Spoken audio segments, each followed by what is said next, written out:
Depuis quelques années, sur le plateau de Millevaches, un insecticide a fait son apparition dans les très jeunes plantations de Douglas, le Suxon Forest, aux grandes dames d'une association très en colère. On fait qu'importer le modèle sylvicole des Landes, dans lequel on est à fond dans les pesticides, à fond dans les engrais, et c'est ce qui arrive chez nous. Donc la plupart des essais qui ont été réalisés, donc ce qui s'appelle des essais au champ, même si on est en forêt, ont été réalisés en partie sur le plateau de Millevaches et sur le Livradois dans le Massif central. Mais comme on est sur une des grosses zones de production de résineux et de Douglas, c'est ici qu'ont eu lieu les expérimentations. Et là, les sources officielles l'annoncent clairement, quoi. La molécule active de l'insecticide montrée du doigt, c'est l'imidaclopride, qu'on retrouve aussi dans le plus célèbre gaucho. Il permet de lutter contre un insecte qui fait de très gros dégâts sur certains conifères, l'ilobe. Et donc là, on va recharger pour la mise en place sur la parcelle. Plusieurs coopératives emploient ce produit, mais c'est l'une d'entre elles, la CFBL, qui depuis 5 ans a mené des expérimentations jusqu'à l'homologation toute récente.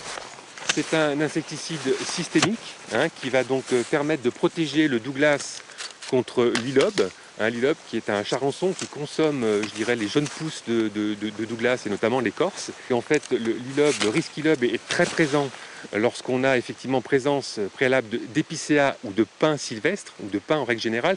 Donc vous voyez, c'est le cas aujourd'hui parce qu'autour de nous, on a beaucoup de pins sylvestres et d'épicéa. Donc on a un risque ici ilobe fort qui peut occasionner des dégâts très importants, c'est-à-dire anéantir une plantation complète.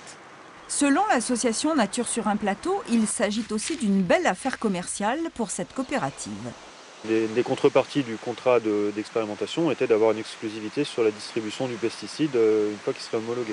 L'imidaclopride, dangereux notamment pour l'eau, les poissons, mais sa première victime, c'est l'abeille. Donc ça, dans 15 jours, c'est mort. C'est un produit qui a été interdit sur les grandes cultures, donc nous, apiculteurs bio dans les régions pas protégées, on pensait être protégés et pas rien craindre. Et là, on se retrouve avec une plantation à côté qui est traitée.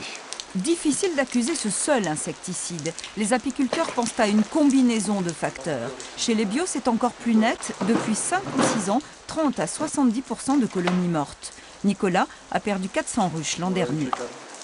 Sur les 5-7 ans la dernière, on est à 40%, voire 50% de moyenne. La dernière, année exceptionnelle, on est à 80%.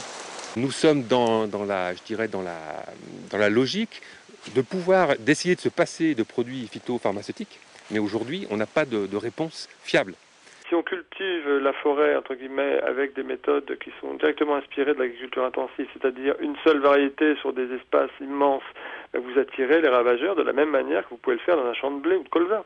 Il faudrait aussi un peu plus de biodiversité dans les forêts, dans cette zone du plateau de Millevaches, pour aussi peut-être réduire la pression de ces ravageurs qui deviennent après endémiques et dont on ne peut plus se débarrasser.